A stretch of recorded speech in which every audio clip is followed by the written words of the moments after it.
You're probably losing a huge portion of your potato harvest before your plants even break through the soil. The mistake isn't the variety you're growing, it's the way you're planting it. Almost everyone follows the same advice. Dig a trench, drop in the seed potatoes, cover them up, and hope for the best. But in a small space garden, that traditional approach often wastes vertical growing potential, valuable soil volume, and precious square footage. After studying highly productive Amish-inspired growing systems and comparing them with other intensive gardening methods, I noticed they all shared one overlooked principle. They don't just plant potatoes.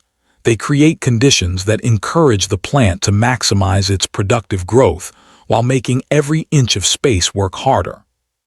That's why some gardeners pull basket after basket of clean, healthy potatoes from beds smaller than a parking space, while others spend the same season watering, weeding, and digging only to end up with a disappointing bowl of tubers. So what's the difference? It's not luck. It's not a secret potato variety. And it certainly isn't expensive equipment. The real advantage comes from a planting system that most backyard gardeners never think to use.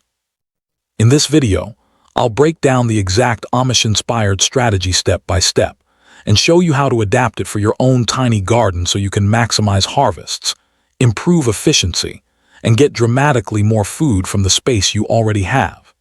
And make sure you stay until the end, because the final technique is the one that many experienced gardeners overlook. And it may be the biggest factor in turning an average potato patch into an exceptionally productive one. Most gardeners think bigger potato harvests come from bigger beds, expensive fertilizers, or constant maintenance. But the highest-yielding gardens follow a different principle. They work with nature instead of fighting it. The Amish-inspired potato method succeeds because it builds a system that supports the plant from the ground up. Many people pile on more fertilizer, water more often, or keep hilling soil endlessly, believing extra effort guarantees extra potatoes. In reality, overcomplicating the process can weaken soil structure and reduce the natural biological activity potatoes rely on for healthy growth. Beneath every thriving potato patch is an invisible workforce. Billions of microbes, beneficial fungi, earthworms, and decomposing organic matter recycle nutrients, improve soil texture, and help roots access everything they need to produce larger, healthier tubers. Modern soil ecology research consistently shows that active microbial life increases nutrient availability, strengthens root systems, and improves plant resilience. Healthy living soil doesn't just grow plants, it creates the conditions for consistently better harvests with fewer inputs. That's why this Amish-style approach emphasizes deep organic matter, protective mulch, minimal soil disturbance, and steady moisture retention. Instead of forcing rapid growth, it creates an environment where the underground ecosystem continuously feeds and supports the potato plants throughout the season. In a tiny garden, every square foot matters. When your soil ecosystem is functioning efficiently, even a compact bed can produce an impressive harvest. You maximize output without constantly adding products or spending extra hours fixing problems. The real goal isn't to work harder than everyone else. It's to build a garden system where biology handles much of the heavy lifting, allowing your potatoes to thrive naturally while you simply guide the process. Once I embraced this philosophy, I stopped chasing shortcuts and started building healthier soil. The result wasn't just better potatoes. It was a more productive small space garden that delivered bigger harvests, required less intervention, and became more reliable with every growing season. Here's step 1. Build a deep mulch bed, and this is where the Amish-inspired method really starts to look different from conventional potato planting. Instead of relying on repeated hilling, we're creating a moisture-rich, nutrient-packed environment from the very beginning. Most of us plant seed potatoes directly into bare soil and spend the season piling dirt around the stems. But what we're actually doing is forcing the plant to compete with compacted soil, moisture loss, and weed pressure. The Amish approach handles it differently by using thick layers of organic material that feed the soil while protecting the developing tubers. Spread 2 to 3 inches of finished compost over the planting area, Then loosen the soil just enough for good root penetration. Plant your seed potatoes in early spring, about 2 to 4 weeks before your last expected frost, when the soil is workable. Space each seed potato 12 inches apart with rows about 30 inches apart, placing the cut side down and eyes facing up.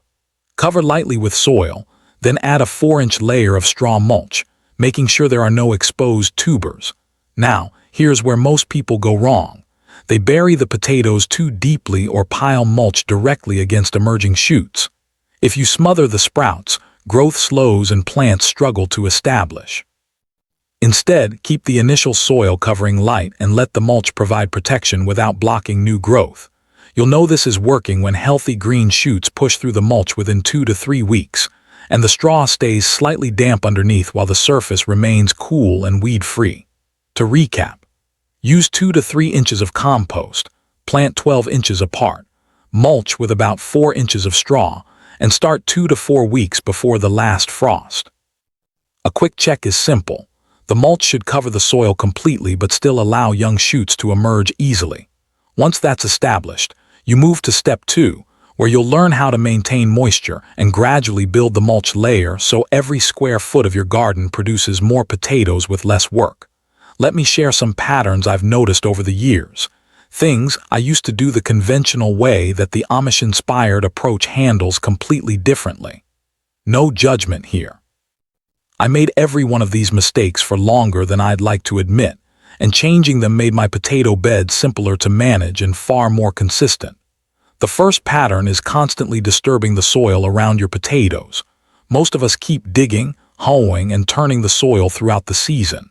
It looks tidy and active, but every pass can disrupt soil structure, expose moisture to evaporation, and interfere with beneficial organisms.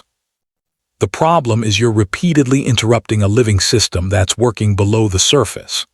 The Amish-inspired approach minimizes unnecessary disturbance and relies more on mulch and organic matter to support the crop naturally. What that means practically is steadier soil moisture, healthier root zones, and less time spent correcting problems later. The second pattern is leaving the soil bare between plants.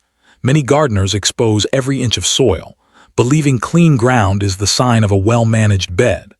Unfortunately, that bare surface dries out quickly and invites weeds. Without protection, sunlight and wind rob the soil of moisture while temperature swings stress developing tubers. Instead, this method keeps the ground covered with straw or other organic mulch, creating a protective blanket over the soil. In small space gardens, that often translates into more stable growing conditions and less time spent watering or weeding. The third pattern is depending on quick fertilizer boosts instead of building healthy soil. We often add fertilizer only after plants begin struggling, hoping for an instant recovery. The problem is that nutrients alone can't replace healthy soil biology or consistent growing conditions. The Amish-inspired philosophy focuses on feeding the soil with compost and decomposing organic material, so nutrients are released gradually over time. The result is more even growth and plants that are better positioned to make use of available nutrients throughout the season. The fourth pattern is overcrowding potatoes in the hope of harvesting more.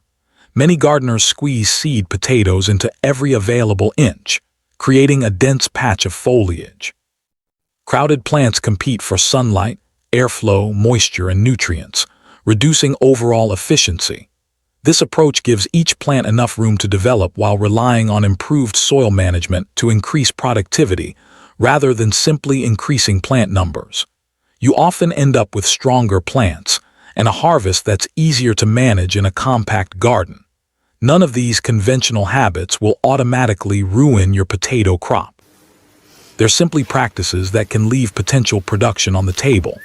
By focusing on healthy soil, smart spacing, and consistent moisture, you give every square foot a better chance to perform at its best. Before I learned this method, I planted potatoes the way most people do, digging trenches, piling on soil every few weeks, and hopping for the best. I used a surprising amount of garden space, spent hours hilling, and still ended up with a harvest that felt underwhelming. My soil dried out quickly, weeds constantly appeared, and every season felt like starting from scratch instead of building on the last one. Then I started studying the Amish-inspired approach to growing potatoes. Instead of treating the garden like a construction project, I began treating it like a living system. Picture a split screen. On one side, dry exposed soil, scattered weeds, and uneven plants. On the other, thick mulch covering the bed, vigorous green growth, and a healthy root zone protected beneath the surface. As the weeks pass in a time-lapse, the difference becomes impossible to ignore. Now my potato beds require less maintenance while making far better use of limited space. The soil stays cooler, moisture lasts longer, and harvesting is often easier because the mulch helps protect developing tubers. More importantly, the garden improves season after season instead of becoming harder to manage. In a well-maintained small-space bed, it's possible to produce a surprisingly abundant crop without constantly expanding the growing area. Here's the progression you can expect. Week 1-2. Green shoots begin pushing through the mulch, showing that the seed potatoes are actively growing while the soil remains moist underneath. Month 1. Plants establish vigorous foliage, roots spread through the enriched soil, and the mulch layer begins breaking down into valuable organic matter. Month 3. The canopy is full, underground tubers continue sizing up, and early harvests may begin depending on the variety you're growing. End of the season. The complete picture comes into focus. Instead of exhausted soil, you're left with a bed enriched by decomposed organic material and ready to support future crops. Yield always depends on climate, variety, soil quality, and management, but healthy potato plants grown in rich, well-maintained beds can produce several pounds of potatoes each. In a compact garden with carefully spaced plants and consistent care, even a small area can generate enough potatoes to noticeably outperform what many gardeners expect from the same footprint. When every square foot is managed efficiently, productivity compounds quickly. One of my best seasons came after I stopped chasing shortcuts and focused on improving the system itself. The gardeners who consistently impress me aren't necessarily using expensive products. They're building rich soil year after year, maintaining disciplined spacing, and protecting moisture with mulch. Their long-term commitment creates results that look effortless, but are actually the product of consistency.